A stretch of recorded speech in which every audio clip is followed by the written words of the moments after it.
ಕನ್ನಡ ಚಿತ್ರರಂಗದ ಪ್ರಖ್ಯಾತ ನಟ, ನಿರ್ಮಾಪಕ, ನಿರ್ದೇಶಕರಾದ ನೆಚ್ಚಿನ ಶ್ರೀ ದ್ವಾರಕೇಶ್. ಮೂಲ ಹೆಸರು ಶ್ರೀ ಬಂಗಲ್ ಶಾಮರಾವ್ ದ್ವಾರಕನಾಥ್. ಇನ್ನಿಲ್ಲ.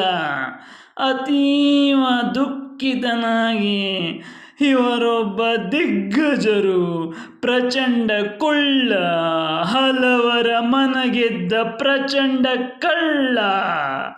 ಇವರೆಂದರೆ ನನಗೆ ತುಂಬ ಇಷ್ಟ. ಇವರ ಗುರು ಶಿಷ್ಯರಲ್ಲಿನ ಅಭಿನಯ, ಆಪ್ತ ಮಿತ್ರದ ಹಾಗೂ ಹಲವು ಚಿತ್ರಗಳಲ್ಲಿನ ಮನದಟ್ಟುವ ಅಭಿನಯ ತುಂಬಾನೇ ಇಷ್ಟ.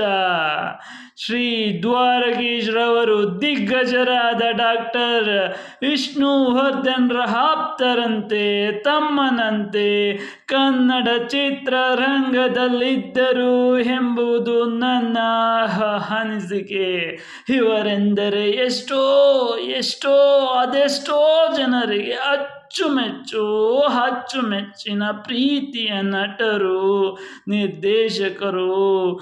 ದೇವರು ಇವರ ಆತ್ಮಕ್ಕೆ ಶಾಂತಿ ಸಿಗುವಂತೆ ಮಾಡಲಿ. ನೆಚ್ಚಿನ ನಟರಿಗೆ ನನ್ನದೊಂದು ನಮನಗಳು. ನಿಮ್ಮ ಗೋಪಾಲ. ಪ್ರೀತಿಯಿಂದ ನಿಮ್ಮ ಗೋಪಾಲ.